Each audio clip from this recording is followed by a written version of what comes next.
By the time I handed in my resignation, our 3 biggest regulars were already calling to move their accounts. Let me back up. I never thought I'd be posting on here. Reddit isn't really my thing, but after what happened, I just needed to get it out. I'm 64, been a barista for over a decade at a big chain you'd know, not the green aprons, the blue one, out in the Philly suburbs. It's not glamorous, but it's steady, and I actually like the regulars. There's a comfort in the routine, same faces, same drinks, same little jokes about the weather. It's a rhythm I've come to appreciate. My manager, Eric, late 30s, always wearing a Bluetooth headset like he's on some Wall Street call, is the type who thinks he's always the smartest guy in the room. At first, I kept my head down, did my job, and stayed out of his way.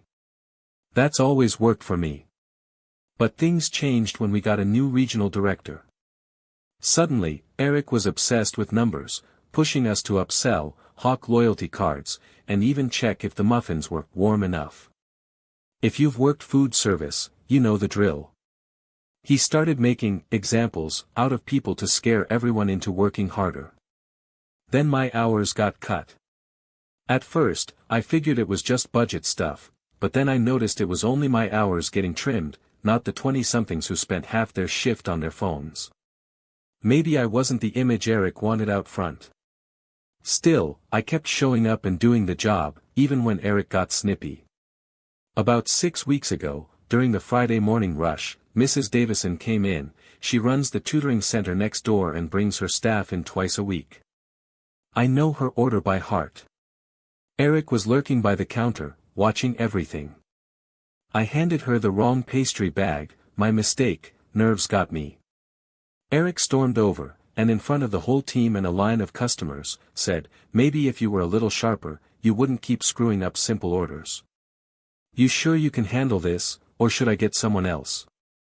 The place went dead silent. My face was burning. I apologized to Mrs. Davison, gave her the right bag, and she gave me that look, half pity, half embarrassment. Honestly, that stung more than being yelled at. Later, Eric pulled me aside and said, "We can't have mistakes like that in front of VIPs. Step it up or step out." Then he just walked away. That night, I told my wife I was thinking about quitting. She said, "Don't let him win. That's what he wants." But I was just tired of being treated like I didn't know what I was doing after 12 years. The next morning, I tried to talk to Eric. I asked if we could chat before my shift. He acted annoyed but agreed. I told him I didn't appreciate being called out in front of everyone, and I'd like to keep things professional. He leaned back, smirked, and said, "If you can't handle a little feedback, maybe you're not cut out for front-of-house work. Some people know when their time's up." That was it. If he wanted me out, fine, but I wasn't going to just disappear quietly. The plan. I knew if I just left, Eric would spin it however he wanted. But what he forgot was that I had real relationships with our 3 biggest account clients, Mrs. Davison from the tutoring center, Tanya who runs 2 nearby daycares, and Bill from the insurance office across the street. Every week, one or more of them would put in big group orders, sometimes $200 to $300 at a time, for meetings or events. Eric barely acknowledged these people unless they were spending money. He'd complain if their pickup times were inconvenient, and he once called Tanya, the daycare lady, to her face because he couldn't remember her name. Meanwhile, I always made sure their orders were right, helped them carry stuff to their cars, kept track of their preferences. Just basic decency, but it meant a lot to them. So I started thinking, if I'm leaving, why hand him any favors? I reached out to my friend Brenda, who manages a newer coffee shop 2 blocks away. Smaller place, better hours, and they'd already been pulling away some of our customers. I asked if she needed help. She said, "I'll take you tomorrow if you want." I told her I'd give notice first, but asked if she was interested in group accounts. She said she'd offer a good discount for the first month if I could bring them over. We agreed. Execution. I didn't quit right away. For the next week, I kept things normal, polite, professional, didn't let Eric see me sweat. But every time Mrs. Davison, Tanya, or Bill came in, I chatted with them, asked about their week, and casually mentioned that I might be leaving soon, that things were changing at the store. Mrs. Davison noticed first. "Are you okay? You seem a bit off lately." I told her honestly that management had changed and I wasn't sure how much longer I'd be around. She said, "That's a shame. We really come here because of you." I told her if I ended up somewhere else, I'd let her know. Tanya was next. When I brought up Eric, she rolled her eyes. She'd already complained about him after he messed up her order and blamed her. I let her know, gently, that I might be moving on. She told me to keep her posted. Bill was easy. I told him I was considering another offer. He said, "Wherever you go, I'll bring my office there. Just let me know." Once I confirmed all three were interested, I coordinated with Brenda. She put together a little welcome package, discounts, personalized menus, and reserved pickup times for their big orders. I gave her their contact info, with their blessing, and she reached out to set everything up.